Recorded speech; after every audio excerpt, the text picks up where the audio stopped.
অপয়া মুখ পুড়ে দিলি তো সকাল সকাল ক্ষতি করে। এই তুই কি চাস বলতো? সব তো খেয়েছিস। জন্ম নিতেই মাকে খেলি, তারপর দাদিকে। এখন কি সংসারটাও খেয়ে শান্ত হবি? এইভাবে চলতে থাকলে সে সময় দূরে নেই যখন আমাদের ভিক্ষের থালি নিয়ে রাস্তায় বসতে হবে। তুই তো আর মরবি না, আমাদেরই মরতে হবে। তাছাড়া তো আর কোনো উপায় দেখছি না। এখন কি দাঁড়িয়ে দাঁড়িয়ে তোর চেহারা আমায় দেখাবি, নাকি এইগুলো পরিষ্কার করবি? আমার হয়েছে যত জ্বালা, যত সব। ঝাঁঝালো কর্কশ গলায় নূরের সৎমা রুবিনা বেগম কথাগুলো বলে চলে গেল। নূর কালে হাত দিয়ে মাথা নিচু করে দাঁড়িয়ে এতক্ষণ তার সৎমায়ের কথাগুলো শুনছিল। গালে হাত দিয়ে দাঁড়িয়ে আছে কারণ রুবিনা বেগম শুধু মুখে তীর মেরে ক্ষান্ত হননি, সেই সাথে গালেও একটা থাপ্পড় লাগিয়ে দিয়েছে, যেটা সে প্রায়ই করে, মাঝে মাঝে এর চেয়ে বেশিও করে। রুবিনা বেগম চলে যাওয়ার পর নূর একটা দীর্ঘশ্বাস ছেড়ে নিচে পড়ে থাকা ভাঙা চায়ের কাপের টুকরোগুলো তুলে পরিষ্কার করতে থাকে। এই কাপটি হাত থেকে পড়ে ভেঙে গেছে, আর এই সামান্য কারণে তার সৎমা তাকে চড় মেরে এতগুলো কথা শুনিয়ে গেলেন। যদিও এতে নূরের কোনো দোষ ছিল না। নূর যখন চা নিয়ে যাচ্ছিল তখন হঠাৎই ওর ছোট ভাই রবি পেছন থেকে এসে ওকে ভাও বলে। আকস্মিক এমন হওয়ায় নূর তাল সামলাতে না পেরে হাত থেকে গরম চা ভর্তি কাপটা নিচে পড়ে যায়। এতে কিছু চা ওর পায়ের ওপরেও পড়ে, কিন্তু তাতে কি যায় আসে এই বাড়ির কারোর? ওটা দেখার কারোর টাইম নেই। ওর চেয়েও বেশি মূল্যবান এই কাপ, আর সেই কারণেই রুবিনা বেগম তার মহামূল্যবান বাণী শুনিয়ে গেলেন। নূর কাপের টুকরোগুলো উঠিয়ে জায়গাটা পরিষ্কার করে ফেলল। টুকরোগুলো ময়লার ঝুড়িতে ফেলে পেছনে ফিরতেই দেখলো ওর ছোট ভাই রবি মাথা নিচু করে দাঁড়িয়ে আছে, চেহারায় অপরাধ বোধ। নূর মাথাটা একটু নিচের দিকে ঝুঁকিয়ে রবির কাঁধ ধরে এক হাত দিয়ে রবির থুতনি ধরে উঁচু করে বলল, কি হয়েছে ভাই? এমন প্যাঁচার মতো মুখ বানিয়ে রেখেছিস কেন? আমার জন্য মা তোমাকে মারলো, আবার বকলো। তুমি বললে না কেন যে আমার জন্য সব হয়েছে? আবার আমাকেও বলতে দিলে না, ইশারায় না করলে। বললে তো আর তোমাকে বকা খেতে হতো না। নূর একটা ফেক মুচকি হাসি দিয়ে বলল, আর এসব কিছু না, এগুলো তো রোজই হয়। এসব আমার সয়ে গেছে। আর তুই মন খারাপ করিস না। মা বাবারা যেমন সন্তানদের ভালোবাসে, তেমন কোনো ভুল পেলে তাদের শাসন করার অধিকারও আছে, বুঝলি? এখন মন খারাপ করিস না, কেমন? তুই মন খারাপ করে থাকলে আমার একদম ভাল লাগে না, তুই জানিস না? যত যাই বলো না কেন আপু, ওই গসিটি বেগম আমার মা হলেও ওই মহিলাকে আমার একদমই পছন্দ না। এসব কি কথা রবি? উনি তোমার মা, আর গুরুজনদের নিয়ে এসব বলতে নেই। গুরুজন না ছাই। আমাকে খালি ওই নিনাকে পটিয়ে গার্লফ্রেন্ড বানাতে দাও, তারপর বিয়ে করে এই বাড়িতে আসলেই ব্যাস গসিটি বেগমের দিন শেষ। তারপর বুঝবে কত দুধে কত হরলিক্স।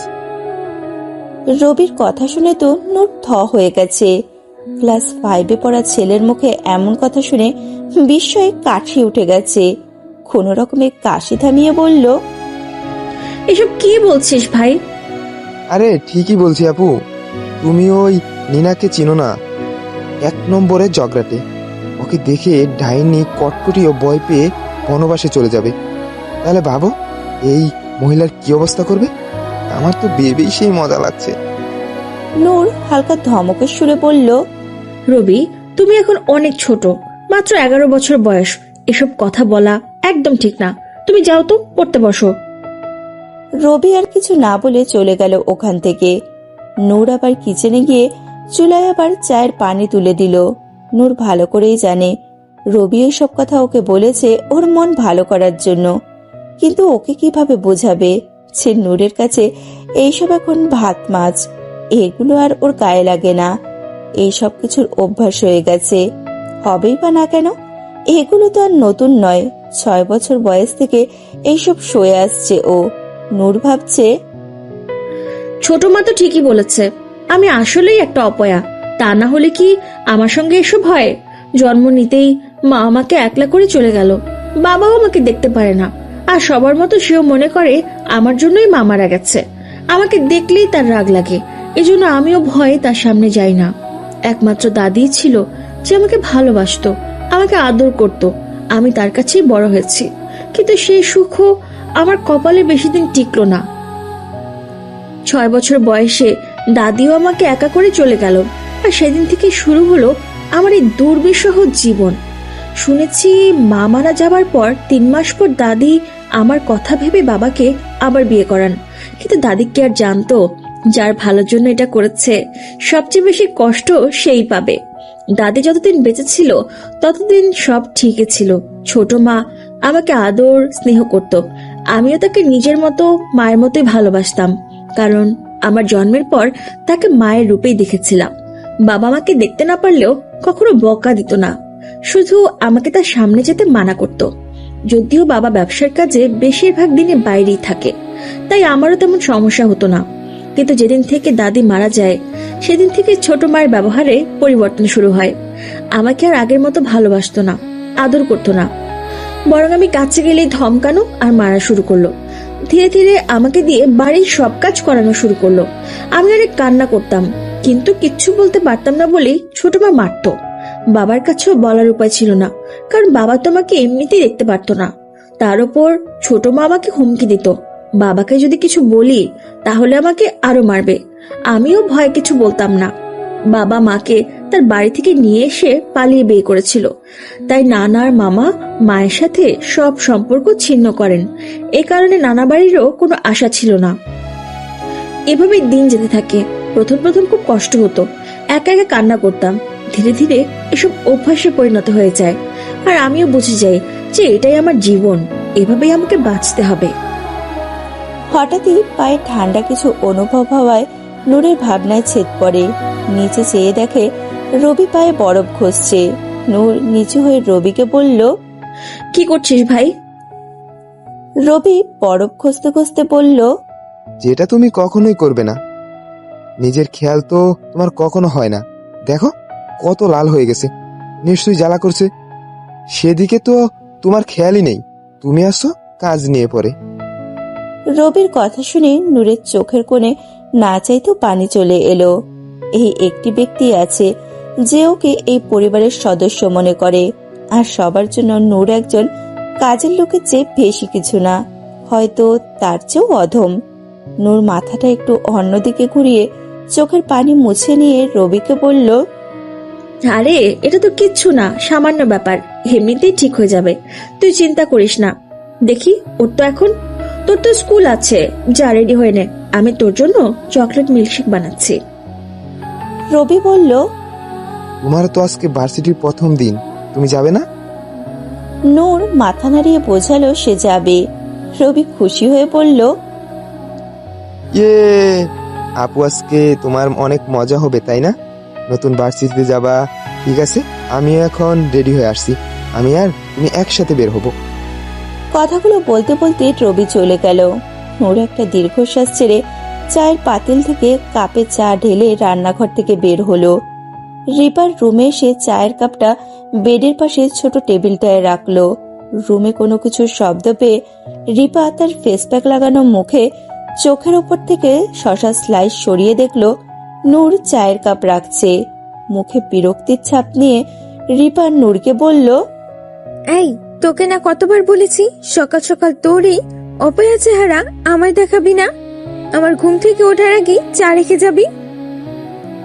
নূর মাথা নিচু করে বলল, সরি আপু, আমি আগেই দিয়ে যেতাম, আসলে চাটা আনার সময় আমার হাত থেকে পড়ে গেছে, তাই আবার নতুন করে বানিয়ে আনতে সময় লেগে গেল, আর কখনো এমন হবে না। ঠিক আছে ঠিক আছে, যা, এখন সকাল সকাল তোর চেহারা দেখলাম, না জানি দিনটা কেমন যাবে। নূর আর কিছু না বলে চলে গেল ওখান থেকে। রিপা রুবিনা বেগমের আগের ঘরের সন্তান। বিয়ের পরে রুবিনা বেগমের সাথে সেও এই বাড়িতে থাকে, এবং সেও রুবিনা বেগমের মতো নূরকে অপমান করার কোনো চান্সও মিস করে না।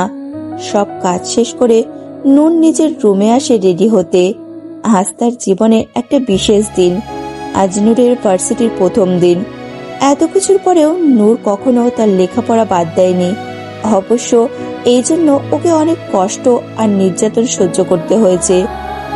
নূর যাতে পড়ালেখা না করতে পারে সেই জন্য রুবিনা বেগম কম চেষ্টা করেননি, এবং এখনো করেন। সারাদিন কাজ করাতো যাতে পড়তে না পারে। নূর সারাদিন কাজ করে রাতে যেইটুকু সময় পেত ওই সময়টাতেই পড়তো। নূরের অন্য কিছুর কমতি থাকলেও আল্লাহ পাক ওকে মেধা ভরপুর দিয়েছে, এই জন্য অল্পতেই নূর সব পেরে যেত। ও কখনো প্রাইভেট পড়তো না, তারপরও সবসময় প্রথম স্থানে থাকতো। এই জন্য রুবিনা বেগম আর রিপা হিংসায় জ্বলে পুড়ে মরত। অবশ্য নূরের লেখাপড়ার পেছনে আরো একজন মানুষের হাত আছে, সে হলো নূরের চাচা শরীফ হক। নূরের বাবারা দুই ভাই, নূরের বাবার নাম জরিফ হক আর চাচা শরীফ হক। শরীফ হক নূরের স্কুলের টিচার ছিলেন, সেই সুবাদে শরীফ হক নূরকে পড়ালেখায় অনেক হেল্প করতেন।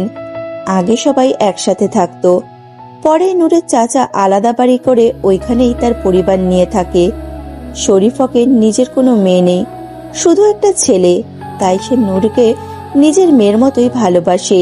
সে তো নূরকে নিজের বাড়িতে রাখতে চেয়েছিল, কিন্তু নূরের চাচি এতে নারাজ। সেও নূরকে বাড়ির সবার মতন অপয়া মনে করে। নূরের এইচএসসি পরীক্ষার পর রুবিনা বেগম নূরের পড়াশোনাও প্রায় বন্ধই করে দিয়েছিল। তখন নূর তার চাচার কাছে অনেক কান্নাকাটি করে। তখন শরীফ হক নূরের বাবার সাথে কথা বলে আর নূরের পড়ালেখার কন্টিনিউ করানোর জন্য রিকোয়েস্ট করে। নূরের বাবাও রাজি হয়ে যায়। নূর অনেক ভালো একটা ভার্সিটিতে চান্স পায়।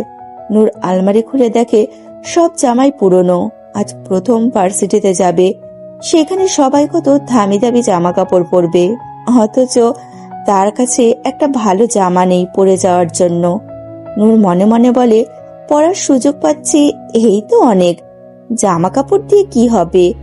আর কিছু না ভেবে ওইখান থেকে একটা জামা নিয়ে ফ্রেশ হতে যায়। নূর যে রুমটিতে থাকে সেটা এই বাসার সবচেয়ে ছোট রুম। রুমটাতে শুধু একটা খাট আর একটা পুরনো আলমারি আছে। নূর ফ্রেশ হয়ে এসে দেয়ালে টাঙানো ছোট আয়নাটির সামনে এসে চিরুনি দিয়ে চুলগুলো আশ্রে বেনুনি করে নেয়, তারপর ওড়নাটা মাথায় দিয়ে দিল। ব্যাস হয়ে গেল নূরের রেডি হওয়া। নূরের শারীরিক সৌন্দর্যের বর্ণনা দিতে গেলে নূর সুন্দর, এক কথায় ভয়ঙ্কর সুন্দর। তবে এই সৌন্দর্য সচরাচর সবার চোখে পড়বে না।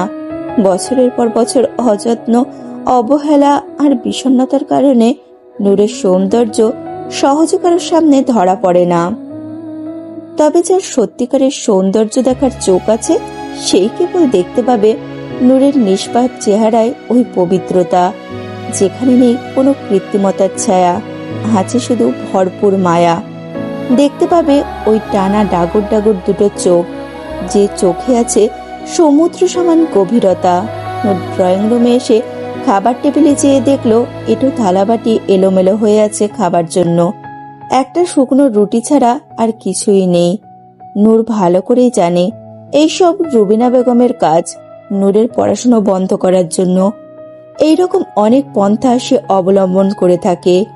নূর টেবিলের সবকিছু পরিষ্কার করে রাখে, তারপর শেষমেশ ওই শুকনো রুটিটাই খেয়ে পানি খেয়ে নেয়, কারণ বাইরে যেয়ে খাওয়ার মতো টাকা ওর কাছে নেই।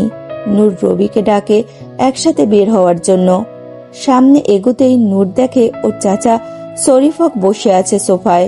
মুচকি এসে নূর বলল, আরে চাচা, কখন এলেন? কেমন আছেন? শরীফ হক মুখে খুশির ঝলক নিয়ে বলল, এই তো মা, ভালো, এইমাত্র আসলাম। দরজা খোলা ছিল তাই ভিতরে এসে বসলাম। তোমার তো আজকে ভার্সিটির প্রথম দিন, তাই ভাবলাম দেখা করে যাই। তুমি খুশি তো? নূর বলল, হ্যাঁ চাচা, আমি খুশি। এসব তো আপনার জন্যই পসিবল হয়েছে। আপনি না থাকলে হয়তো আমি এই পর্যন্ত আসতেই পারতাম না। আমাকে দোয়া করবেন চাচা, আমি যেন আপনার মান রাখতে পারি। শরীফ হক বলল, আমার জন্য কিছু হয়নি, সব হয়েছে তোমার মেধা আর পরিশ্রমের জন্য। তা না হলে কি, যেখানে অনেকে লাখ লাখ টাকা দিয়েও ভর্তি হতে পারে না, সেখানে তুমি তোমার মেধা ধরে টিকে গেছো। আমার দোয়া সবসময় তোমার সাথে আছে। শরীফ হক তার পকেটে হাত দিয়ে কিছু টাকা বের করে নূরের হাতে দিয়ে বলল, এই টাকাটা রাখো, নতুন জায়গায় যাচ্ছ, তোমার কাজে লাগবে। নূর ছলছল চোখে চেয়ে রইল। মনে মনে ভাবছে, যেখানে ওর নিজের বাবা ওকে দেখতে পারে না, আজকের এমন একটা দিনেও ওর পাশে নেই, সেখানে চাচা হয়েও আমার সব খেয়াল রাখে। রবির ডাকে নূরের ভাবনায় ছেদ পড়ল। রবি বলল, চলো আপু, আমি রেডি। নূর মাথা ঝাঁকিয়ে বলল, হ্যাঁ চল। রবি শরীফককে দেখে বলল, আরে চাচ্ছু, কেমন আছেন? শরীফক মুখে হাসির রেখা টেনে বলল, ভালো বাবা, তুমি কেমন আছো? আমি তো বিন্দাস। শরীফ হালকা হেসে বলল, তোমার বাবা বাসায় নেই? রবি বলল, না, বাবা তো কাল রাতেই চলে গেছে। শরীফক কিছুটা হতাশ স্বরে বলল, ও মনে মনে ভাবছে। আজকের এমন একটা দিনেও ভাইয়া মেয়েটার সাথে নেই। নূর বলে উঠল, তাহলে আমরা যাই চাচা। শরীফক বলল, হ্যাঁ হ্যাঁ চলো, আমিও বের হব।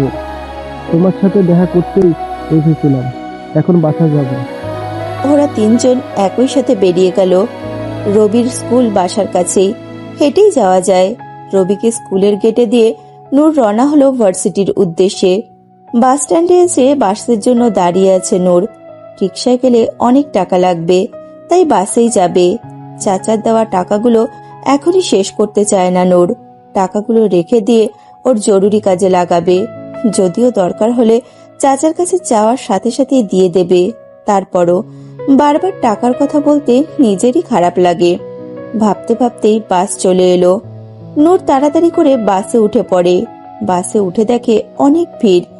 নূর আগে কখনো এভাবে একা চলাফেরা করেনি, তাই একটু ঘাবড়ে যায়। অনেক কষ্টে ঠেলে ঠুলে একটা সিট পেয়ে বসে পড়ে। বসে বসে নূর ভাবছে, না জানি নতুন জায়গা, নতুন মানুষ সব কেমন হবে। নূরের স্কুল আর কলেজ একসাথেই ছিল, তাই অন্য কোথাও যেতে হয়নি। এই প্রথম কোনো নতুন জায়গায় যাচ্ছে নূর। একটু নার্ভাস লাগছে। নূর হয়তো স্বপ্নেও ভাবেনি ওর সাথে আজকে কি হতে চলেছে, যা ওর জীবনের মোড়টাকেই পাল্টে দেবে। একগাদা উৎসাহ আর উত্তেজনা নিয়ে একটি মেয়ে তার পাশে থাকা মেয়েগুলোকে কথাটি বলল। সাথে সাথে এই মেয়েগুলো আরো 4 গুণ উত্তেজনা নিয়ে সামনে তাকালো, কাঙ্ক্ষিত ব্যক্তিটিকে দেখার জন্য। যেন এখনই না দেখলে ওদের চোখ অন্ধ হয়ে যাবে, আর কখনো কিছু দেখতেই পাবে না। তারা শুধু ওই ব্যক্তিটিকে দেখছে বললে ভুল হবে, এক প্রকার চোখের তীর দিয়ে ছিদ্র করে ফেলছে।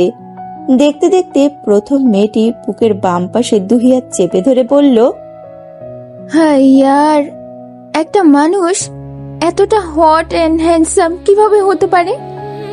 তার সুরের সাথে মিলিয়ে দ্বিতীয় মেয়েটি বলল, আই সোয়ার ইয়ার, যত দেখি মনে হয় আগের দিনের তুলনায় আজ বেশি হ্যান্ডসাম লাগে। তৃতীয় মেয়েটি বলল, একদম গ্রিক গডের মতো দেখতে, হাইটটাও সেই, পুরো 6 ফুট 1 ইঞ্চি। ইস, ফর্সা, 6 প্যাক, বডির উপর কালো হাতা কাটা টি শার্টে কি মারাত্মক লাগছে। লুক অ্যাট হিজ মাসলস, ওফ, একদম ঘায়াল করে দেয়। এতক্ষণে চতুর্থ মেয়েটি হাই হতাশ করতে করতে বলল, আমার তো মমতা জানটির মতো গাইতে ইচ্ছে করছে, পোলা তো নয়, একখান আগুনের কোলা। এতক্ষণে পঞ্চম মেয়েটি বলে উঠল,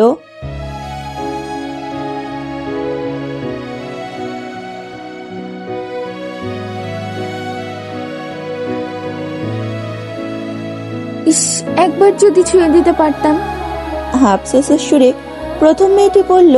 তার প্রতি উত্তরে দ্বিতীয় মেয়েটি বলল, এই, তোর না এঙ্গেজমেন্ট হয়ে গেছে, তারপর অন্য ছেলেকে ছুঁতে চাস?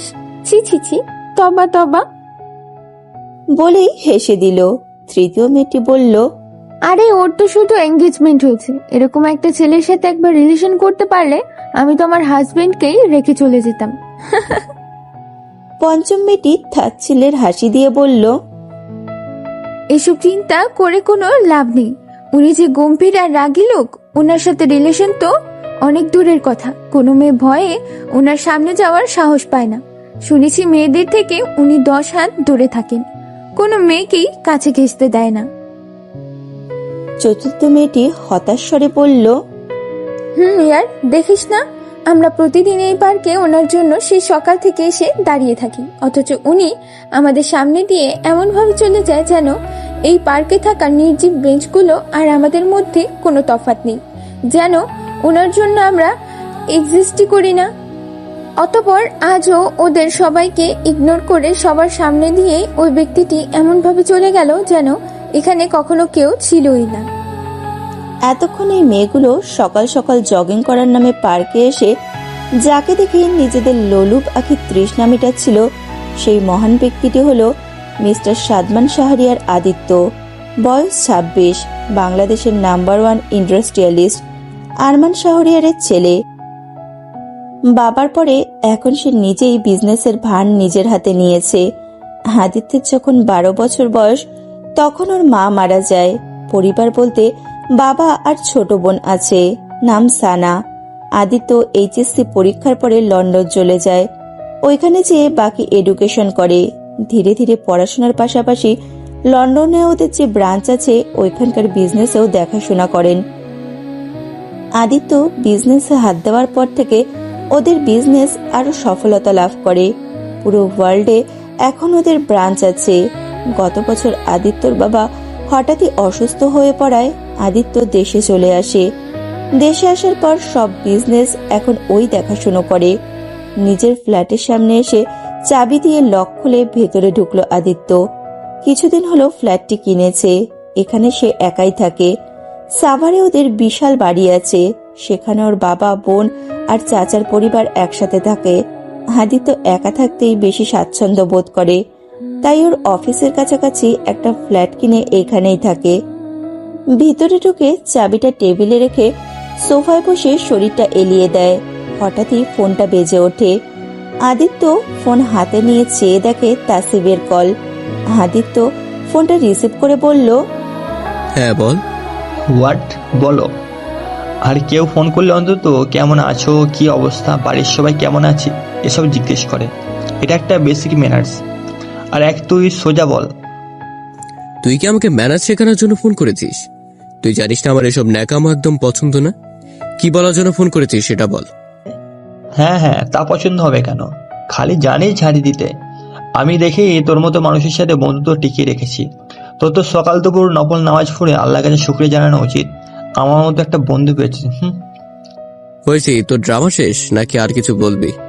হ্যাঁ বলবো। আজকে ক্যাম্পাসে আসিস, ইম্পর্টেন্ট লেকচার আছে। ওকে, আবির আসবে? হ্যাঁ আসবে। ওকে, বাই। বাই। আদিত্য ফোন রেখে মনে মনে মুচকি হাসলো। ও জানে তাসির ঠিকই বলেছে। আদিত্যর গম্ভীর স্বভাবের জন্য ওর সাথে তেমন কেউ মিশত না। মিশলেও সব বোর হয়ে যেত, না হয় ওর রাগের কাছে ভয় পেয়ে যেত, তাই ওর সাথে কেউ মিশত না। একমাত্র তাসির আর আবিরই ওকে সহ্য করার ক্ষমতা রাখে। সেই ছোটবেলা থেকে এই দুইজনই ওর বন্ধু, ভাই সবই। তাসির আদিত্যের বেস্ট ফ্রেন্ড আর আবির আদিত্যের কাজিন, ওর চাচার ছেলে। আদিত্য আর আবির সমবয়সী হওয়ায় ওদের মধ্যে ভাইয়ের চেয়ে বেশি বন্ধুত্বের সম্পর্ক। আদিত্যর সাথে ওরা দুইজন লন্ডনে গিয়েছিল একসাথে। আদিত্য চলে আসায় ওরাও চলে আসে। আদিত্য অবশ্য মানা করেছিল, কিন্তু ওরা শোনেনি। ওদের একটাই কথা, থাকলে একসাথেই থাকবো, গেলে একসাথেই যাব, ব্যাস কথা শেষ। সেই দিনই আদিত্য বুঝে গিয়েছিল ওরা দুইজন কত বড় পাগল ওর জন্য। আদিত্য উঠে কিচেনের উদ্দেশ্যে পা বাড়ায়। আদিত্য নিজের কাজে নিজেই করতে বেশি পছন্দ করে, তাই কোনো বুয়া রাখেনি। নিজের জন্য রাস্তা রেডি করে শাওয়ার নিতে বেডরুমে যায়। আদিত্য শাওয়ার নিয়ে বের হয়ে দেখে ওর ফোন বাজছে। ফোনটা উঠিয়ে দেখে ওর বিয়ে নিশা কল করেছে। আদিত্য ফোনটা রিসিভ করে বলল, ইয়া tell me Nisa, come to the point নিসা। আসলে স্যার, আজকে আপনার আর গ্রুপের সাথে মিটিং ছিল, সেটাই মনে করানোর জন্য ফোন দিয়েছিলাম। আপনি কখন আসছেন স্যার, আর মিটিংটা কয়টায় রাখবো? আদিত্য কিছুটা বিরক্তি নিয়ে বলল, আমি কখন অফিসে আসবো না আসবো সে কৈফিয়ত নিশ্চয়ই আপনাকে দিতে হবে না। আর আপনাকে আমি আগেও বলেছি অফিসিয়াল ব্যাপারে যত কথা সব অফিসের ভিতরে বলবেন, অফিসের বাইরে না।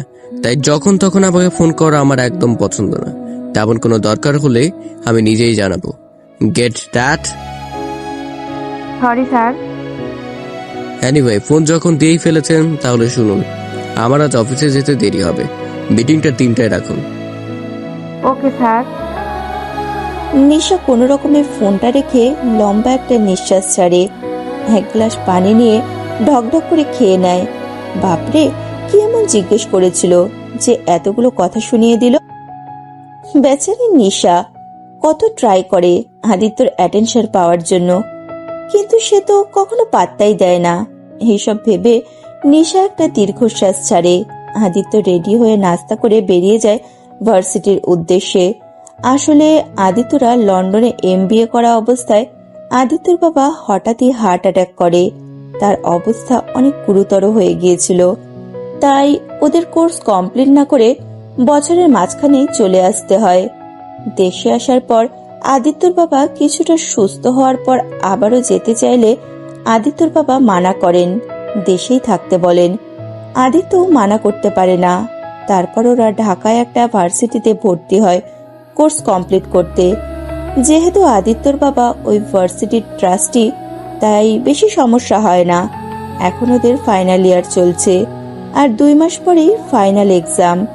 যেহেতু অফিসে যেতে হয়, তাই আদিত্য রেগুলার যায় না, ইম্পর্টেন্ট কিছু হলে তবেই যায়। তাসির আর আবির ক্লাসের সব আপডেট ওকে দেয়। আদিত্য কার ড্রাইভ করছিল, এমন সময় ওর বাবার ফোন এলো। আদিত্য কানে নিয়ে বলল, হ্যাঁ বাবা বলো, সব ঠিক আছে তো? হ্যাঁ হ্যাঁ, সব ঠিক আছে। এমনি তোর খোঁজ খবর নেওয়ার জন্য ফোন করলাম। তা কেমন আছিস বাবা? অনেকদিন হলো তো, আর বাসায় আসিস না। সানাও তোকে মিস করছে। ঠিক আছে বাবা, রাতে আসার চেষ্টা করব। আমি তো এখন ভার্সিটিতে যাচ্ছি, বিকেলে আবার মিটিং আছে, তাই রাতে ছাড়া সময় হবে না। ঠিক আছে। আরমান সাহেব অপরাধী স্বরে আবার বললেন, আমার জন্য তোর ওপর খুব প্রেসার পড়ে গেছে, তাই না? স্টাডি, বিজনেস সব একসাথে করতে হচ্ছে। কি বলছো বাবা? এমন কিছুই না। অযথা চিন্তা ভাবনা না করে ঠিকমতো খাওয়া দাওয়া করো আর ওষুধগুলো নিয়মিত নাও। তোমরা ভালো থাকলেও আমার সব ঠিক আছে। আচ্ছা, রাখছি তাহলে। আচ্ছা। ফোনটা কেটে আরমান সাহেব একটা দীর্ঘশ্বাস ছাড়ল। খাটের পাশে ছোট টেবিলের ড্রয়ার থেকে স্ত্রী সামিহার ফটো ফ্রেমটা বের করলো। ছবির থেকে কিছুক্ষণ তাকিয়ে থেকে ছবির উপর দিয়ে হাত বুলিয়ে দিল। ছবির থেকে তাকিয়ে থেকে বলতে লাগলো, তুমি তো আমাদের একলা রেখে চলে গেলে স্বার্থপরের মতো। একবারও ভাবলে না তোমাকে ছাড়া আমরা কিভাবে থাকবো। জানো তোমার ছেলে মেয়েগুলো এখন কত বড় হয়ে গেছে।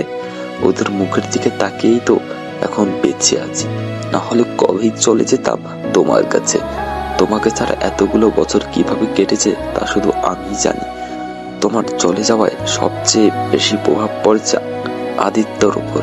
সানা তো ছোট ছিল, তাই অতটা বুঝতে পারেনি। আদিত্য তোমার এভাবে চলে যাওয়া মেনে নিতে পারেনি। ও তো তোমার সাথে বেশি ক্লোজ ছিল। আগে কত হাসি খুশি প্রাণ চঞ্চল ছিল। তুমি যাওয়ার পর থেকে চুপচাপ থাকতো, কারোর সাথে তেমন কথা বলতো না। ধীরে ধীরে গম্ভীর আর রাগী হয়ে উঠল। ওকে দেখলে আমার খুব খারাপ লাগে। দিনে দিনে কেমন রোবটের মতো হয়ে যাচ্ছে। এখন তো কেবল আল্লাহর কাছে একটাই চাওয়া, ওর জীবনে যেন এমন কেউ আসে যে আমার ছেলেটাকে আবার আগের মতো হাসি খুশি জীবনে ফিরিয়ে আনতে পারে। এতক্ষণ সানা দরজার পাশে দাঁড়িয়ে ওর বাবার কথা শুনছিল। সানা খুব চঞ্চল প্রকৃতির মেয়ে। ও দৌড়ে এসে খাটে ওর বাবার পাশে বসলো। তারপর ওর বাবার এক হাত জড়িয়ে ধরে বলল, তুমি চিন্তা করো না বাবা, আমরা ভাইয়ের জন্য লাল টুকটুকে একটা মিষ্টি বউ বিয়ে করিয়ে আনবো, তারপর সব ঠিক হয়ে যাবে। আরমান সাহেব একটু মুচকি হেসে বলল, সেই চেষ্টা কি কম করলাম? সে তো বিয়েতে রাজিই হয় না। আরে হবে হবে, সময় আসলে ঠিকই হবে। সানা ওর মায়ের ছবিটা হাতে নিয়ে বলল, আম্মু কত সুন্দর ছিল, ভাইয়াও আম্মুর মতো সুন্দর, শুধু আমিই সুন্দর না। আরমান সাহেব বলল, ধরবোকামি, কে বললো তোকে এসব কথা? শুধু কি ফর্সা হলেই মানুষ সুন্দর হয় নাকি? সৌন্দর্য মানুষের মন থেকে আসে। যার মন সুন্দর সেই আসল সুন্দর। সানা মুচকি হেসে বলল, নূর ভার্সিটির গেটের সামনে এসে দাঁড়াতেই ওর ফোন বেজে উঠল। ফোন বের করে দেখলো তানি কল করেছে। নূরের ঠোঁটে মুচকি হাসি চলে এলো। নূরের অতি সামান্য কিছু আপন লোকের মধ্যে এই ব্যক্তি একজন, যে ওকে অনেক ভালোবাসে, সুখে দুঃখে সব সময় ওর পাশে থাকে। নূর ফোন রিসিভ করে বলল, কোথায় তুই? আমি তো চলে এসেছি। নূর পিছনে ফিরে দেখে তানি দাঁড়িয়ে আছে। নূর এগিয়ে গেল ওর দিকে। তানি মুখে একরাশ হাসি নিয়ে জড়িয়ে ধরল নূরকে। নূর, নূর, জিন কসম, আই এম সো এক্সাইটেড। আমরা দুজনে একই ভার্সিটিতে চান্স পেয়েছি। আমার যে কি মজা লাগছে তোকে বলে বোঝাতে পারবো না। কথাগুলো বলে নূরকে ছেড়ে সোজা হয়ে দাঁড়ালো তানি। নূর বলল, সেটা তো তোকে দেখেই বোঝা যাচ্ছে। এখন কি এখানে দাঁড়িয়ে থাকবি নাকি ভেতরে যাবি? হ্যাঁ হ্যাঁ, চল যাই। তানি নূরের হাত ধরে ভেতরে যাওয়ার উদ্দেশ্যে পা বাড়াতেই ওর চোখ পড়ে গেল নূরের গালে। তানি ভ্রু কুঁচকে সাথে সাথে দাঁড়িয়ে বলে, এই, তোর গালে দাগ কিসে? তার মানে ওই মহিলা আবার তোর গায়ে হাত তুলেছে, তাই না? নূর মুখটা ছোট করে ফেলে। তানি রাগী কণ্ঠে বলে, উফ, ইচ্ছে করে ওই মহিলাটাকে কেটে টুকরো টুকরো করে নদীতে ভাসিয়ে দিয়ে আসি। বদমাস খচ্চর মহিলা কথাকার। নূর তানির হাত ধরে বলল, আরে বাদ দে না, আজকের দিনে মন খারাপ করিস না, চল ভেতরে যাই। তোর জন্য আমি কিছু করতে পারি না, না হলে জেন কসম দেখিয়ে দিতাম ওই মহিলাকে এই তানি কি চেয়েছে। আচ্ছা দিস, এখন চল। চল। দুইজন ক্যাম্পাসের ভেতরে এসে অবাক হয়ে চেয়ে রইল। কত বড় আর সুন্দর ক্যাম্পাস। দুইজন ঘুরে ঘুরে দেখতে লাগলো। হঠাৎই ওরা দেখতে পেল মাঠের একপাশে অনেক লোক জড়ো হয়ে আছে। তানি উৎসুক হয়ে বলল, চল তো দেখি ওখানে কি হচ্ছে। নূর মাথা ঝাঁকিয়ে সায় দিল। ওরা একটু এগিয়ে যেতেই বুঝতে পারল আসল ব্যাপারটা। এখানে কিছু বদমাইশ সিনিয়ররা জুনিয়রদের র্যাগিং করছে, তাও বাজে ভাবে। এইসব দেখে নূর তো ভয়ে শেষ। আসলে ছোটবেলা থেকে ভয় ছাড়া আর কোনো অনুভূতি ওর হয়নি, তাই ও অনেক ভীতু স্বভাবের। তানি নূরের হাত চেপে ধরে বলল, ভয় পাস না, আমি আছি তো। চল আমরা এখান থেকে চলে যাই, না হলে আমাদের সাথেও এমন করবে। নূর কোনো রকমে মাথা ঝাঁকিয়ে বলল, হ্যাঁ হ্যাঁ চল। দুইজন যেই উল্টো দিকে ঘুরে যেতে নেয়, তখনই পেছন থেকে কেউ আওয়াজ দেয়, এই পুলটুসিদা, কোথায় যাচ্ছ? এদিকে আসো আমাদের কাছে। নূর তানির হাত শক্ত করে ধরে আছে। যে ভয়টা পাচ্ছিল সেটাই হতে চলেছে। কি হলো, কথা কানে যায় না? এদিকে আসতে বলছি। দুইজন কোনো রকমে ওদের সামনে গিয়ে দাঁড়ালো। ওইখানে 5-6 জনের মতো একটা গ্রুপ আছে এবং চেহারা দেখেই বোঝা যাচ্ছে এরা সবগুলো বড়লোক বাপের বিগড়ে যাওয়া ছেলে মেয়ে। নূরের তো ভয়ে অবস্থা কাহিল, মুখ দিয়ে কোনো কথাই বের হচ্ছে না। তানি বুঝতে পারছে ওদের কথা না শুনলে খুব খারাপ হবে, তাই সে নিচু স্বরে বলে উঠল, জি ভাইয়া বলুন, কিছু বলবেন? ওদের ভিতর একজন শয়তানি হেসে জিজ্ঞেস করলো, নাম কি? কোন ইয়ার? তানি, ফার্স্ট ইয়ার। আর তোমার নাম কি? ওর নাম নূর। তানি বলল। ওদের ভিতরে লিডার ছেলেটা বলল, ক্যাম্পাসে আসলে সিনিয়রদের সম্মান করতে হয়, জানো না? তানি বলল, জি জানি। তাহলে আমাদের দেখে সালাম না করে চলে যাচ্ছিলে কোন সাহসে? সরি ভাইয়া, ভুল হয়ে গেছে, আর হবে না এরকম। লিডার ছেলেটা আবার বলে উঠল, সব কথা শুধু তুমিই বলে যাচ্ছ, ও কি কথা বলতে পারে না নাকি? বোবা। বলেই সবাই উচ্চস্বরে হাসা শুরু করলো। নূর কথা বলবে কি করে? ভয় ওর গলা শুকিয়ে গেছে। ও মাথা নিচু করে তানির আরো গা ঘেঁষে দাঁড়ালো। তানি ওর অবস্থা দেখে বলল, ভাইয়া ও আসলে একটু লাজুক স্বভাবের, সহজে কারোর সাথে কথা বলতে পারে না, তাই আর কি। লিডার ছেলেটা এবার ব্যঙ্গ করে বলল, লাজুকলতা? ও মাই গড, লাইক সিরিয়াসলি? এই শুনছিস তোরা, ইয়ার কাম আর লজ্জাবতী। হা হা করে সবাই উচ্চস্বরে হাসা শুরু করলো। নূরের চোখে পানি চলে এসেছে ভয়ে। তানির ভেতরে রাগ লাগলেও কিছু বলতে পারছে না, কারণ ও জানে এদের কিছু বললে আরো বেশি খারাপ হবে। সবাই কতক্ষণ হাসার পর লিডার ছেলেটা আবারও শয়তানি হাসি দিয়ে বলল, তাহলে তো লজ্জাপতির লজ্জা ভাঙতেই হয়, কি বলিস সবাই? সাথে সাথে সবাই সায় দিয়ে বলল, হ্যাঁ ভাই, একদম ঠিক বলেছেন। এদের কথা শুনে নূর আর তানি আটকে ওঠে। লজ্জা ভাঙবে মানে কি বলছে এরা? তানি ভয় মিশ্রিত কণ্ঠে বলল, না না ভাইয়া, তার কোনো দরকার নেই, প্লিজ আমাদের যেতে দিন। তা তো হয় না। সিনিয়রদের দায়িত্ব জুনিয়রদের হেল্প করা, তাই তো আমাদের দায়িত্ব এখনো লজ্জা কিভাবে ভাঙানো যায়। কি করা যায়? Let me think. গালে হাত দিয়ে চিন্তার ভঙ্গিতে কথাগুলো বলল। একটু পর মুখের সামনে তুড়ি বাজিয়ে বলল, ইয়েস, পেয়ে গেছি আইডিয়া। তারপর হাত উঠিয়ে মেন গেটের দিকে ইশারা করে নূরের উদ্দেশ্যে বলল, ওই যে গেট দেখছো, ওই গেটের সামনে যে দাঁড়াও। তুমি দাঁড়ানোর পরে সর্বপ্রথম ওই গেট দিয়ে যে ঢুকবে, সে যেই হোক না কেন, তাকে তোমার চুমু খেতে হবে। ডোন্ট ওয়ারি, গালি দিলেই চলবে। ওদের কথা শুনে নূরের এখন অজ্ঞান হওয়ার উপক্রম। কি বলছে এসব ওরা? ও কখনো এটা করতে পারবে না। আর তানি একটা স্বস্তির নিঃশ্বাস ফেলল। ওদের কথায় ভয় পেয়ে গেছিল, ভেবেছিল ওরা না জানি কি করে। এটা তো তাও সহজ আছে। লিডার ছেলেটা বলল, যাও তাহলে শুরু করো। তানি নূরের দিকে তাকিয়ে ইশারা করলো যেতে। নূর অসহায় মুখ করে মাথা নাড়িয়ে বোঝালো সে পারবে না।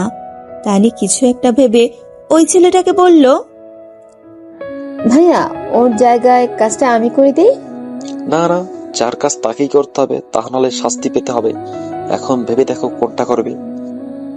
তানি নূরের হাত ধরে ওইখান থেকে একটু সরে এসে আস্তে করে নূরকে বলল, দেখ নূর, সাহস করে কাজটা করে ফেল, না হলে এবার আমাদের ছাড়বে না। তুই তো দেখছিসই এরা কত ভয়ঙ্কর। এদের কথা না শুনলে আমাদের এখানে টিকে থাকতে দেবে না। শুধু একটা চুমুই তো, তাও গালে, এটা কোনো ব্যাপার না। নূর এবার খেদেই ফেললো। কাঁদতে কাঁদতে বলল, আমি কিভাবে করবো এমন কাজ? যদি কোনো ছেলে হয় তখন? আমার অনেক ভয় করছে, আমার দ্বারা হবে না। আরে নেগেটিভ ভাবছিস কেন? মেয়েও তো হতে পারে। এখানে কি শুধু ছেলেরাই পড়ে নাকি? মেয়েরাও তো পড়ে। তুই পজিটিভ চিন্তা কর। দেখ তুই কত কষ্ট করেছিস এই পর্যন্ত আসার জন্য। তুই কি চাস ওদের ঝামেলার কারণে তোর এখানে পড়ালেখা ক্ষতি হোক? নূর মাথা নাড়িয়ে না বোঝালো। তানি নূরের চোখের পানি মুছিয়ে দিয়ে বলল, তাহলে যা, মনে সাহস নিয়ে কাজটা করে ফেল। নূর মাথা নাড়িয়ে সায় দিল। লিডার ছেলেরা তাড়া দিয়ে বলল, কি হলো, তোমাদের ডিসকাশন শেষ হলো? আমরা কি সারাদিন দাঁড়িয়ে থাকবো? তানি নূরকে নিয়ে ওদের সামনে যেয়ে বলল, এই তো ভাইয়া, হয়ে গেছে, ও রেডি। তাহলে যাও, কাজ শুরু করো। আর তুমি এখানেই থাকবে। তানিকে ইশারা করে বলল ও একাই যাবে। তানি নূরের দিকে তাকিয়ে চোখ দিয়ে আশ্বস্ত করে যেতে বলল। নূর কাঁপা কাঁপা পা নিয়ে গেটের দিকে এগালো। বারবার পেছনে ফিরে তানির দিকে তাকাচ্ছে। ধীরে ধীরে গেটের কাছে এসে পৌঁছালো। এখন শুধু ক্যাচি গেটটা খোলা আছে। আপাতত গেটে কেউ নেই। ওরা সবাই আগের জায়গায় দাঁড়িয়ে সবটা দেখছে। ভয়ে হাত পা কাঁপছে নূরের। হার্টবিট জোরে জোরে চলছে। মনে মনে শুধু দোয়া করছে যেন কোনো মেয়েই হয়। কিছুক্ষণ পরে নূর দেখতে পেল একজন মধ্যবয়স্ক মহিলা গেটের দিক দিয়ে আসছে। নূর মনে মনে স্বস্তির নিঃশ্বাস ফেলল। যাক, বেঁচে গেছি। মহিলা মানুষ আছে, এখন আর বেশি খারাপ লাগবে না। তারপরও নূরের ভয় করছে, উনি যদি কোনো অধ্যাপিকা হন তখন? যাক, এখন আর এত ভেবে লাভ নেই, পরে মাপ চেয়ে নিলেই হবে। নূর গেটের মাঝামাঝি যেয়ে দাঁড়ালো যাতে মহিলাটি যেতে না পারে। চোখ বন্ধ করে একটা লম্বা নিঃশ্বাস নিল। তারপর এক চোখে একটুখানি খুলে দেখলো মহিলাটি কাছে চলে এসেছে। নূর আবার চোখ বন্ধ করে নিল। একটু পর ওর সামনে কারোর অস্তিত্ব টের পেল। নূর মনে করলো মহিলাটি হয়তো ওর সামনে। নূর চোখ বন্ধ করা অবস্থাতে আর কিছু না ভেবে মুখটা একটু এগিয়ে চট করে চুমু দিয়ে দিল সামনে থাকা ব্যক্তির গালে। চুমু দিয়ে ভয়ে চোখ মুখ খিচে দাঁড়িয়ে রইল নূর। কিছুক্ষণ পর কোনো সারা শব্দ না পেয়ে ধীরে ধীরে চোখ খুলে সামনে তাকালো। সামনে তাকাতেই নূরের চোখ দুটো রসগোল্লার মতো বড় বড় হয়ে গেল, যেন এখনই কোটর থেকে বেরিয়ে আসার উপক্রম। তীব্র মাত্রায় একটা শক খেলো। ভয়ে বিস্ময়ে ঠোঁট দুটি আপনা আপনি ইয়া বড় হা হয়ে। সাথে সাথে নূর হাত দুটো একসাথে করে নিজের হা করা মুখের উপরে চেপে ধরল। নূরের নিজের চোখের ওপরে বিশ্বাস হচ্ছে না। ও তো ওই মহিলাকে চুমু দিয়েছিল, তাহলে এই ছেলেটা কোথা থেকে আসলো? আদিত্য ভার্সিটির সামনে এসে গাড়ি পার্ক করে ভিতরে যাওয়ার জন্য পা বাড়ায়। হঠাৎই ওর ফোনটা বেজে ওঠে। আদিত্য ফোন বের করে চেয়ে দেখে আবিরের কল। আদিত্য ফোনটা কানে নিয়ে কথা বলতে বলতে গেটের দিকে এগিয়ে যায়। ফোনে কথা বলতে ব্যস্ত থাকায় ওর সামনে তেমন খেয়াল করে না। গেটের সামনে যেয়ে দেখে ওর সামনে একজন মহিলা। আদিত্য অন্যদিকে তাকিয়ে ফোনে কথা বলায় ব্যস্ত। হঠাৎই সামনের মহিলাটাকে পেছনে থেকে কে যেন ডাক দেয়, আর মহিলাটি ওইখান থেকে চলে যায়। আর আদিত্য সামনে এগিয়ে যায়। আদিত্য এখনো অন্যদিকে তাকিয়ে ফোনে কথা বলছে। হঠাৎ ওর হাতে থাকা ফাইলটা নিচে পড়ে যায়। আদিত্য ফাইলটা তোলার জন্য মাথা একটু নিচে ঝুঁকাতেই আচমকা ওর গালে কেউ চুমু দিয়ে দেয়। আচমকা এমন হওয়ায় আদিত্য থ হয়ে যায়। কয়েক সেকেন্ড ওভাবেই মাথা ঝুঁকে দাঁড়িয়ে থাকে, বোঝার চেষ্টা করে ওর সাথে আসলে কি হয়েছে। তারপর যখন বুঝতে পারে ও কেউ ওকে চুমু দিয়েছে, তখন মাথা নিচু অবস্থাতেই দেখলো সামনে একটা মেয়ে। মুখটা এখনো দেখেনি আদিত্য, শুধু জামা কাপড় দেখেই বুঝলো যে সামনে একটা মেয়ে। আর এটা বুঝতে পেরে আদিত্যর রাগ উঠে গেল। যেখানে কোনো মেয়ে ওর হাত ধরার সাহস পায় না, সেখানে এই মেয়ের এত সাহস যে সোজা চুমু দিয়ে দিল। ভাবতেই আদিত্যর চোয়াল শক্ত হয়ে এলো। এইসব গায়ে পড়া মেয়েদের ওর একদম পছন্দ না। এই মেয়েকে তো আজ সে চরম শিক্ষা দেবে। এইসব ভেবেই আদিত্য প্রচন্ড রাগ আর বিরক্তি ভরা মুখ নিয়ে ওপরের দিকে তাকালো মেয়েটিকে দেখার জন্য। কিন্তু যেই সামনে তাকালো, দেখলো মেয়েটি ভয়ে চোখ মুখ খিচে দাঁড়িয়ে আছে। মুহূর্তেই যেন পৃথিবীটা থমকে গেল আদিত্যর। আশেপাশের সবকিছু ঘোলাটে হয়ে গেল। মস্তিষ্ক যেন শূন্য হয়ে গেল। মুখের ভাবভঙ্গি পাল্টে গেল। রাগ আর বিরক্তির জায়গায় চলে এলো একরাশ বিস্ময় আর মুগ্ধতা। বুকের বাম পাশে এই প্রথম কিছু একটার উপস্থিতি টের পেল, যেটা খুব তীব্র গতিতে শব্দ করছে, যেন এখনই বুক ফেটে বেরিয়ে আসবে। আদিত্য ভাবছে কারো ভীতু চেহারাও যে এত সুন্দর হতে পারে ওর জানা ছিল না। এত নিষ্পাপ কারো চেহারা কিভাবে হতে পারে? যেন সদ্য ফোটা কোনো ফুল। রাজ্যের যত মায়া যেন এই মুখটাতেই ঢেলে দিয়েছে। আদিত্য যেন চোখের পলকই পড়ছে না, মুখ দিয়ে কোনো কথা বের হচ্ছে না, ভাষা হারিয়ে ফেলেছে সে। একটু পর ধীরে ধীরে মেয়েটা তার চোখ খুলে তাকালো, আর তাকাতেই যেন আদিত্য সর্বনাশা ডেকে আনলো। কাজল কালো ডাগর ডাগর ওই দুটি চোখ যখন বড় বড় হয়ে গেল, আদিত্য যেন ওই দুটি চোখের গভীরতায় তলিয়ে গেল, যেখানে থেকে বেরোবার কোনো কুলকিনারাই নেই। এইদিকে নূর তো ভয়ে এখন অজ্ঞান হওয়ার অবস্থা। ও একটা ছেলেকে চুমু দিয়েছে, ভাবতেই ওর হাত পা অবশ হয়ে আসছে। নূর আর কিছু না ভেবে ওইখান থেকে দৌড়ে চলে যায়। নূরের পিছে পিছে তানিও দৌড় দেয়। নূর চলে যেতেই আদিত্যর হুঁশ আসে। মাথাটা একটু ঝাঁকিয়ে নিজেকে ঠিক করে। সে ভাবছে কি হয়ে গিয়েছিল আমার? আমি কিনা একটা মেয়ের দিকে এইভাবে তাকিয়েছিলাম? এক মিনিট, মেয়েটা তো আমাকে চুমু দিয়েছিল, আমি তো কিছু বলতেই পারলাম না। চুমুর কথা ভাবতেই আদিত্যর এক হাত আপনা আপনি ওর গালে চলে যায়, যেখানে নূর চুমু দিয়েছিল। এদিকে এতক্ষণ ভার্সিটির সবাই হাঁ করে এদের কাণ্ড দেখছিল। সবাই অবাকের চরম পর্যায়ে। আদিত্যকে শুধু ভার্সিটির মানুষ না, বাংলাদেশের প্রায় সবাই কম বেশি চেনে। এই প্রথম তারা আদিত্যের সাথে এমন কিছু হতে দেখেছে। আর মেয়েগুলো সব রাগে ফুঁসছে। যেখানে তারা কখনো আদিত্যর সাথে কথা বলার সুযোগ পায় না, সেখানে এই মেয়ে কিনা বাংলাদেশের ক্রাশ আইকনকে সোজা চুমু দিয়ে বসলো। যে গ্রুপ এতক্ষণ র্যাগিং করছিল, তাদের এখন ভয়ে হালুয়া টাইট, কারণ আদিত্যর রাগ আর ক্ষমতা সম্পর্কে সবারই ধারণা। আদিত্য এসব র্যাগিং করা একদম পছন্দ করে না, যারাই করে তাদের অবস্থা খারাপ করে দেয়। তাই সবগুলা ওইখান থেকে পালানোর জন্য দৌড় দিতেই একটার উপর আর একটা হুমড়ি খেয়ে পড়ে। তারপর কোনো রকমে আবার উঠে যে যার মতো ও দৌড় দেয়। নূর ক্লাসের এক কোনায় জড়সড় হয়ে বসে আছে, বুকটা এখনো ভয়ে কাঁপছে ওর, যেন কাউকে এইমাত্র খুন করে এসেছে আর পুলিশ ওকে ধরতে আসবে। ওইখান থেকে দৌড়ে আসার পর নূর কোনো রকমে একজনের কাছ থেকে ক্লাসটা চিনে ক্লাসের ভেতরে এসে বসে পড়ে। এতক্ষণে তানিও চলে আসে, নূরের পাশে বসে হাঁপাতে থাকে। তারপর বলে, এই তুই কোথায় চলে গিয়েছিলি এত তাড়াতাড়ি? জেন কসম, খুঁজতে খুঁজতে আমার জান শেষ। নূর তানির দিকে করুণ ভাবে তাকিয়ে কাঁদো কাঁদো গলায় বলল, এখন কি হবে তানি? দেখলি তো, যে ভয়টা পাচ্ছিলাম সেটাই হলো। এখন ওই ছেলেটা রাগ করে যদি আমার সঙ্গে কিছু করে তখন? আরে ইয়ার রিল্যাক্স, কি এমন হবে? কিছুই হবে না। আরে তোর তো খুশি হওয়া উচিত, যেটা করার জন্য বাংলাদেশের প্রতিটা মেয়ে স্বপ্ন দেখে সেই কাজটা তুই এত সহজেই করে ফেললি। বাংলাদেশের crush icon the Sadman Shahriar আদিত্যকে চুমু খেয়ে বসলি। ইস, তোর জায়গা যদি আমি হতাম কি মজা যে হতো।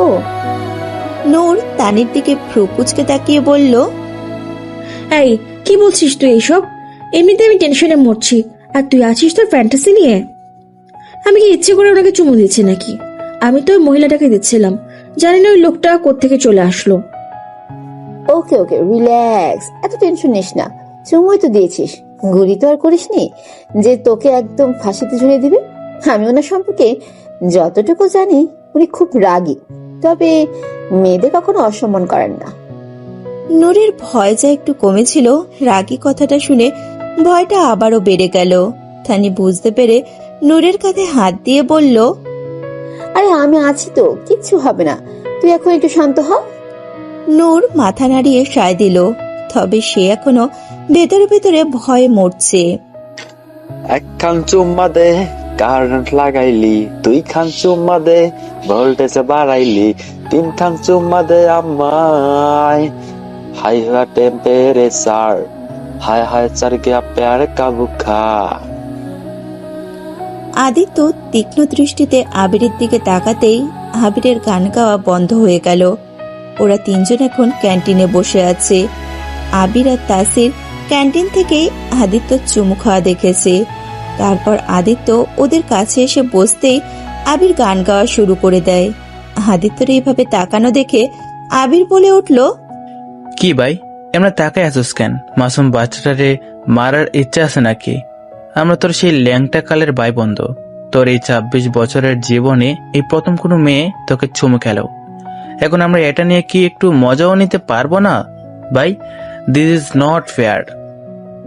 আদিত্য ভ্রু কুঁচকে বলল, হয়েছে তো, ড্রামা শেষ। আর তোর ভাষা এত অধপতন হয়েছে কবে থেকে? হোয়াট ইজ ল্যাংটা? আবির বাঁকা এসে বলল, ড্রামা তো তুই দেখালি ভাই, একদম সুপার ডুপার হিট। ওয়াহ क्या ड्रामा, কি সিন, লাজবাব।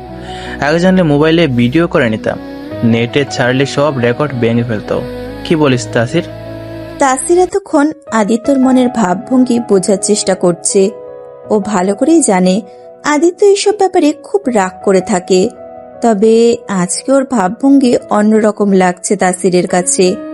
তখন মেয়েটাকে কিছু না বলে ওইভাবে তাকিয়ে থাকাটা ওর চোখ এড়ায়নি। তবে কি আদিত্য প্রেমে পড়ে গেল? আবিরেরটাকে ভাবনা থেকে বেরিয়ে আসে তাসির। তারপর আদিত্যর উদ্দেশ্যে বলে, হ্যাঁ ঠিকই তো বলেছে আবির, আমরা তোকে ছোটবেলা থেকে দেখে আসছি। মাসির যেমন গুড়ের উপর ভিনভিন করে, মেয়েরাও তোর কাছে সবসময় ভিনভিন করে, একটু কথা বলার জন্য, ফ্রেন্ডশিপ করার জন্য এবং বয়ফ্রেন্ড বানানোর জন্য, এমনকি তোর বেড পার্টনার হওয়ার জন্য রেডি থাকে। অথচ তুই কোনো মেয়েকে তোর আশেপাশে ঘেঁষতে দিস না। তো তোর তোর এত বছরের বাঁচিয়ে রাখা ইজ্জতের উপর এভাবে কেউ হাত মেরে গেল, আর এটা নিয়ে আমরা কথা বলবো না তা কি হয়? আবিরও হাসতে হাসতে বলে উঠল, তাসির ঠিকই বলেছে। আমার তো মাঝে মাঝে সন্দেহ হয় তোর উপর। আদিত্য এক ভ্রু উঠিয়ে বলল। মানে? আবির বলল। মানে তুই আবার জ্ঞানা তো?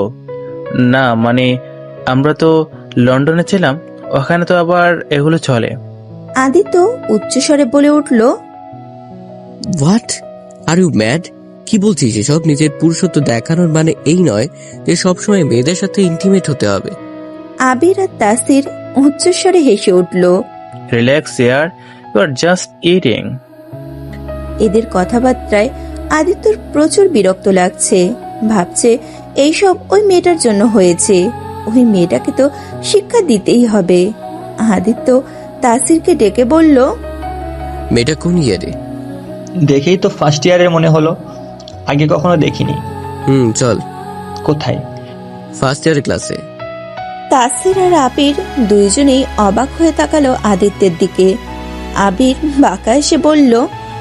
কেন ভাই, আরো চুমু খেতে মন চাইছে? এবার কিন্তু বেশি করে ফেলছিস। মেয়েটার আগে তোদের দুজনকে মনে হয় সাহায্য করতে হবে। আবির একটু ভয় পেয়ে মেকি এসে বলল। না না ভাই, তার কোনো দরকার নেই। আমার কি জানের বই নেই? এখনো বিয়ে শাদী করলাম না, বাচ্চা কাচ্চার বাপ হলাম না। আমার ভাই বাসর করার আগে মরার ইচ্ছা নাই। তার চেয়ে বরং চল ওই মেয়েটাকে চেষ্টা করে আসি। এত বড় সাহস আমার মাসুম ইনোসেন্ট ভাইকে এভাবে দিন দুপুরে চুমু খায়? হ্যাঁ। আদিত্য বিরক্ত হয়ে আবিরের মাথায় একটা চাটি মেরে দিল। তারপর ওরা তিনজনে বেরিয়ে গেল নূরের ক্লাসের উদ্দেশ্যে। নূরের ক্লাসের সবাই নূরের দিকে কেমন করে তাকিয়ে আছে, যেন নূর কোনো অপরাধী। আর মেয়েগুলো তো পারলে খেয়ে ফেলে এমন অবস্থা। নূরের কাছে খুব খারাপ লাগছে সবার এইভাবে তাকানোয়। আজ ওর সাথে সব কি হচ্ছে কিছুই বুঝতে পারছে না। কি ভেবেছিল আর কি হচ্ছে ভেবেই ওর কান্না পাচ্ছে। নূরের ভাবনার মাঝে হঠাৎই দেখলো ক্লাসের সবাই দাঁড়িয়ে পড়েছে। নূর ভাবলো হয়তো প্রফেসর এসেছে, তাই ওরা দুজনও দাঁড়িয়ে গেল। নূর সামনে তাকাতেই ভয়ে থরথর করে কাঁপা শুরু করে দিল। এতক্ষণ যে ভয়টা পাচ্ছিল সেটাই হতে চলেছে। এখন কি হবে? কি করবে এরা আমার সাথে? যদি লেখাপড়া বন্ধ করে দেয় তাহলে আমি কি করব? এইসব ভেবে নূরের হাত পা অবশ হয়ে আসছে। তানির হাত শক্ত করে ধরে ওর পেছনে মুখ লুকালো। ওরা দুইজন বসে পড়ল নিচে, যাতে ওদের দেখা না যায়।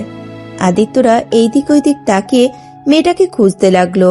ক্লাসের সব মেয়েরা তো পাগল হওয়ার উপক্রম, হাঁ করে তাকিয়ে আছে আদিত্যের দিকে। ওদের বিশ্বাসই হচ্ছে না যে আদিত্য স্বয়ং ওদের সামনে। আদিত্যর চোখ দুটো শুধু ওই মেয়েটাকেই খুঁজছে। আদিত্য দুই সারির মাঝ দিয়ে হেঁটে পেছনের দিকে যাচ্ছে খুঁজতে খুঁজতে। একদম পেছনে যেতেই দেখতে পায় মেয়েটাকে। আরেকটি মেয়ের পেছনে মাথা লুকিয়ে আছে। আদিত্য বাঁকা এসে মাথা দোলায়, তারপর সবাইকে ইশারা করে বেরিয়ে যাওয়ার জন্য।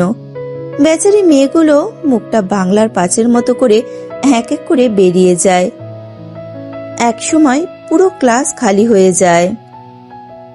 নূর এখনো তানির পিছনে লুকিয়ে আছে। ক্লাসে যে কেউ নেই ও এখনো জানেই না। আদিত্য তানিকেও চোখের ইশারা করলো চলে যাওয়ার জন্য। তানি কি করবে বুঝতে পারছে না। নূরকে এইভাবে একা রেখে যেতে পারবে না, আবার না গেলেও সমস্যা। আদিত্য যে এখানে নূরের সাথে কথা বলতে এসেছে তাও ভালোই বুঝতে পারছে। আদিত্য গলা খাকারি দিয়ে তানিকে বলল, কি হলো, তোমাকে যেতে বললাম না? দাঁড়িয়ে আছো কেন? আদিত্যর কথা শুনে নূর বুঝে গেল যে আদিত্যর সামনেই দাঁড়িয়ে আছে। নূরের ভয়ে দম বন্ধ হয়ে আসছে। তানির হাতটা আরো শক্ত করে ধরে ওইভাবেই তানির পিছনে লুকিয়ে রইল।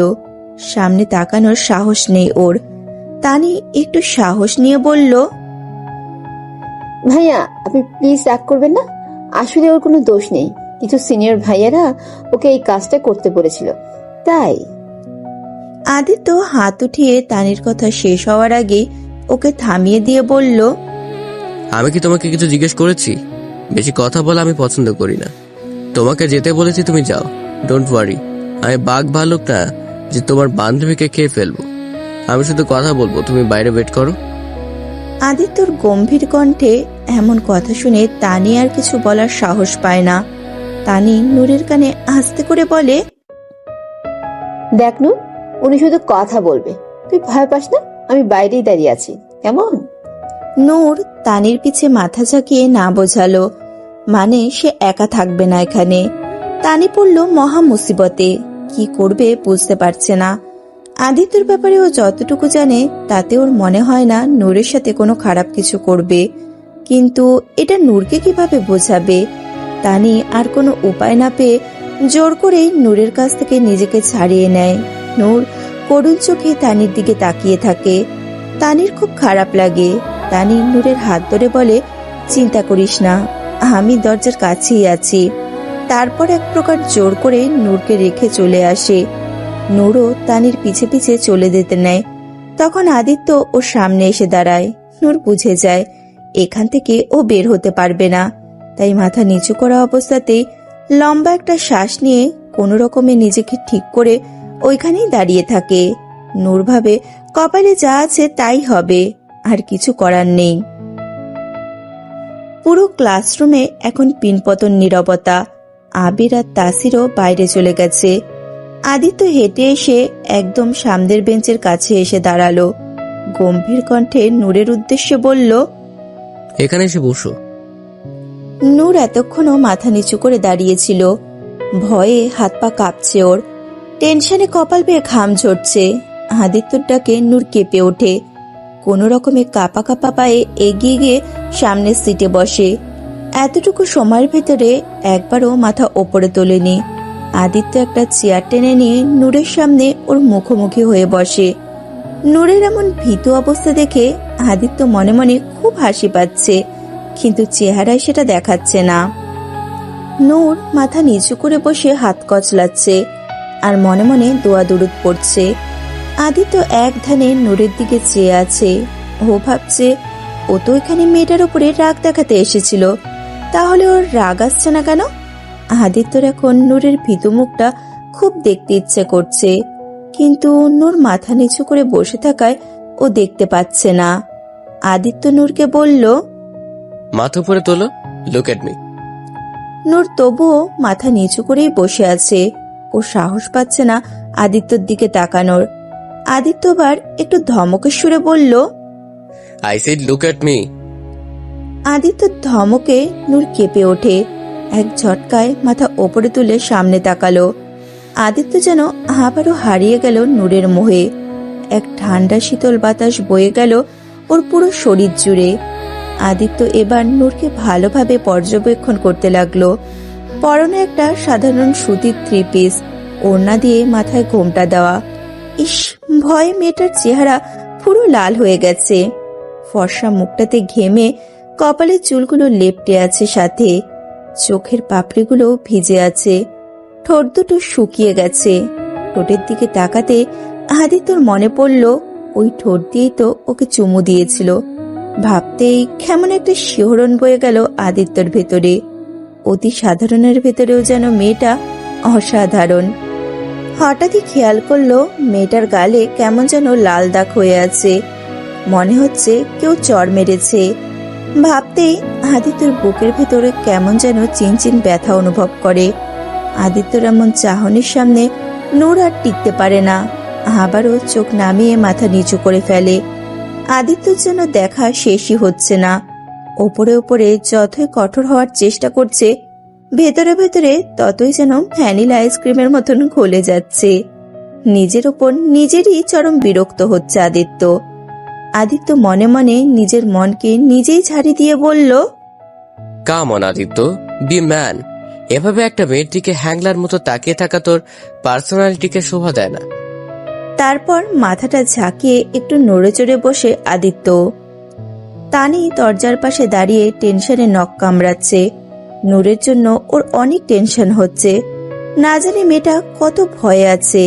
তানির থেকে সামান্য দূরে আবির আর তাসিরও দাঁড়িয়ে আছে। আবির অনেকক্ষণ ধরে তানির দিকে তাকিয়ে আছে, ভাবছে মেয়েটা সত্যি কিউট, ট্রাই করাই যায়। আবির এগিয়ে গেল তানির কাছে। আবির তানিকে বলল, হ্যাঁ, আই এম আবির, আদিত্যর কাজিন। তুমি? তানি সৌজন্যমূলক হাসি দিয়ে বলল, আমি তানজিমা তানি, নূরের বান্ধবী, আই মিন ভেতরে যে মেয়েটা আছে। ওকে, তা তুমি সকালে খাওয়া দাওয়া করে আসোনি, এভাবে নখ খাচ্ছ কেন? তানি একটু ইতস্তত হয়ে বলল, আসলে ভাইয়া, আমার বান্ধবীর জন্য একটু টেনশন আছে তো তাই। ভাইয়া ডাক শুনে আবিরের মুখটা চুপসে গেল। সে তানিকে বলল, তুমি জানো না হ্যান্ডসাম ছেলেদের কখনো বাইয়া বলতে নেই, এটা আইনত দণ্ডনীয় অপরাধ। তানি হালকা হেসে বলল, তাই নাকি? আবিরও হালকা হেসে বলল, অবশ্যই। আর তুমি টেনশন করো না, আদিত্য রাগী হলেও মেয়েদের সাথে কখনো খারাপ ব্যবহার বা অসম্মান করে না। তানি চোখে মুখে খুশির ঝলক নিয়ে বলল, সত্যি? আপনি সত্যি বলছেন? জেন কসম? আবির ভ্রুকুচকে জিজ্ঞাসু দৃষ্টিতে তাকিয়ে বলল, জেন? Who's gen? তানি অবাক দৃষ্টিতে তাকিয়ে দুই গালে হাত রেখে বলল, কি? আপনি জেনকে চেনেন না? দ্য গ্রেট জেন ইমাম কে চেনেন না?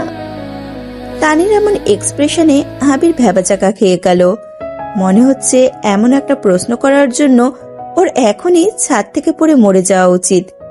আবির জোরপূর্বক একটা হাসি দিয়ে তানির সামনে নিজের তর্জনী আঙ্গুলের উপর বৃদ্ধা আঙ্গুল চেপে বলল, 1 মিনিট, আমি এখন আসছি। আবির তাসিরের কাছে এসে বলল, এই শোনো না, তুই কি জেনকে চিনিস? তাসির ভ্রুকুচকে বলল, কে জেন? আমি কোনো জেন ফ্রেন্ডকে চিনি না। আরে আমিও তো চিনি না, তবে তানিপ কোথায় মনে হচ্ছে অনেক বড় কোনো ব্যক্তিত্ব। কে তানি? আবির চোখের ইশারায় দেখালো। আরে ওই যে এখানে দাঁড়িয়ে আছে যে কিউট মেয়েটা, আদিত্যকে যে মেয়েটা চুমু দিয়েছে তার বান্ধবী। মেয়েটাকে আমার ভালো লাগছে দোস্ত, কথা বলতে গেছিলাম, বাট এই জেনকে না চেনার জন্য সব গেড়ে গেল। তাসির বিরক্তির স্বরে বলল, তুই আবার শুরু করেছিস? দেখ, এটা লন্ডন না, বাংলাদেশ। এখানকার মেয়েরা অনেক ইমোশনাল হয়, তোর মতো এসব টাইম পাস করে না। প্রেম করতে গেলে বিয়ে না করা পর্যন্ত ছাড়বে না। আবির বলল, আরে তুই ভুল বলছিস আমাকে, আমি এসব বুঝি। আমার সত্যি মন থেকে ভালো লেগেছে মেয়েটাকে। এখন বল, এই জেনকে কিভাবে চিনবো? আরে গুগল কবে কাজে লাগবে, গুগলকে সার্চ দে। হ্যাঁ তাই তো, এই কথাটা আমার মাথায় কেন এলো না? এখন দেখছি, দাঁড়া। অতঃপর আবির গুগলে সার্চ দিল, আর সার্চ দিয়ে যা দেখলো তাতে ওদের দুইজনেরই মাথা পুরো ঘুরে যাওয়ার উপক্রম। ওরা একজন আরেকজনের দিকে মুখ চাওয়াচাই করছে। তারপর হঠাৎই দুইজন একসাথে উচ্চস্বরে হাসা শুরু করে দিল। হাসতে হাসতে তাসির বলল, সিরিয়াসলি ইয়ার, হে তোর মহান ব্যক্তি, একজন টিভি অ্যাক্টর। আরে আমার কি দোষ? যেভাবে ওই বললো আমি ভাবলাম হয়তো কোনো বড় আকারের কেউ হবে। ভালো হয়েছে, তোদের দুজনে ভালোই মিলেছে, একদম রবনে বানাদি জোড়ি। দুজনেই 1 নম্বরের ফিল্ম ড্রামাবাজ। আবির মনে মনে হাসে। মেয়েটা আসলেই খুব ফিল্মি, ওকে ফিল্মি কায়দাই ইমপ্রেস করতে হবে। আবির আবার তানির কাছে যেয়ে বলল, এই যে ম্যাডাম, আপনার জেন সম্পর্কে জানতে পেরেছি, সত্যি উনি মহান লোক। সেটা তো আমি জানি, নতুন কিছু থাকলে বলুন। আবির তানির মুখের সামনে একটু ঝুঁকে বাঁকা হেসে বলল, অবশ্যই, হাম ভি কিসি জেন সে কম হ্যাঁ কে? তানি লজ্জা পেয়ে গেল আবিরের কথায়। লাজুক হেসে আর চোখে আবিরকে দেখতে লাগলো। ছেলেটা আসলেই হ্যান্ডসাম। আদিত্য কলা খাকারি দিয়ে নূরকে জিজ্ঞেস করলো, নাম কি? নূর কাপা কাপা গলায় বলল, নূর। পুরো নাম? মেহরুমা নূর। এই প্রথম নূরের কণ্ঠ শুনল আদিত্য। ওর কানে যেন বিনা সুরের মতো বাজছে এই কণ্ঠ। কি মধুর কণ্ঠ! আদিত্য আবারও হারিয়ে যাচ্ছে। ও ভেবে পাচ্ছে না কি আছে এই মেয়েটার মাঝে, যা ওর মতো শক্ত মনের মানুষকেও এলোমেলো করে দিচ্ছে। আদিত্য আবার নিজেকে সামলিয়ে নিয়ে গম্ভীর কণ্ঠে বলল, তো ভার্সিটিতে কি এসব করতে আসো? তুমি জানো আজ পর্যন্ত কোনো মেয়ে আমার হাত ধরারও সাহস পায়নি, আর তুমি কি না?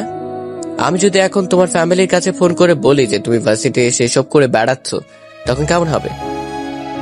নূর আতকে উঠল, ভয়ে হাত পা অসাড় হয়ে এলো। সত্যি যদি এসব কথা ওর বাসায় বলে, তাহলে তো ওর পড়ালেখাই বন্ধ হয়ে যাবে, ওর জীবন আরো দুর্বিষহ হয়ে যাবে। নূর আর সহ্য করতে পারে না, এবারও কেঁদেই ফেলে। চোখ দিয়ে অঝরে পানি পড়তে থাকে। কাঁদতে কাঁদতে নূর বলে, সরি, আমি ইচ্ছে করে করিনি, ওরা আমাকে করতে বলেছিল। কান্নার কারণে নূর ঠিক মতো কথাও বলতে পারছে না। নূরের কান্না দেখে আদিত্য চমকে তাকায় ওর দিকে। নূরের কান্না কেন যেন ওর সহ্য হচ্ছে না। বুকের ভেতরে কেমন যেন চিনচিন ব্যথা অনুভব করছে। এতক্ষণ নূরের ভীতু চেহারা ভালো লাগলেও কান্নারত এই চেহারা একদমই ভালো লাগে না আদিত্যের। নূরের চোখের বৃষ্টি যেন আদিত্যর বুকে রক্তক্ষরণ করছে। ও তো শুধু নূরকে ভয় দেখাতে চেয়েছিল। মেয়েটা যে কেঁদে ফেলবে বুঝতে পারেনি আদিত্য। আদিত্য বলল, ওকে ওকে, কান্না থামাও আগে, তারপর কথা বলো। নূর কেঁদেই চলেছে। কি হলো, কান্না থামাও। নূর তাও থামছে না। আদিত্যর এবার রাগ উঠে যায়। এক হাত বেঞ্চের ওপরে বাড়ি দিয়ে ধমকের সুরে বলল, আই সেড স্টপ ক্রাইং। আদিত্যর ধমকে নূরের অন্তরাত্মা কেঁপে ওঠে। সাথে সাথে নূর কান্না বন্ধ করে দেয়, দুই হাত মুখে চেপে ধরে কান্না আটকে রাখার জন্য। আদিত্য চোখ বন্ধ করে লম্বা নিঃশ্বাস নিয়ে নিজের রাগ কন্ট্রোল করার চেষ্টা করে। কিছুক্ষণ পর নূর নিজেকে কোনো রকমে ঠিক করে বলে, আই এম সরি, আমি ইচ্ছে করে করিনি। ওই সিনিয়র ভাইগুলো আমাকে করতে বলেছিল, না হলে ওরা আমাদের দুজনের সঙ্গে খারাপ ব্যবহার করত, তাই আমি ওটা করতে বাধ্য হয়েছি।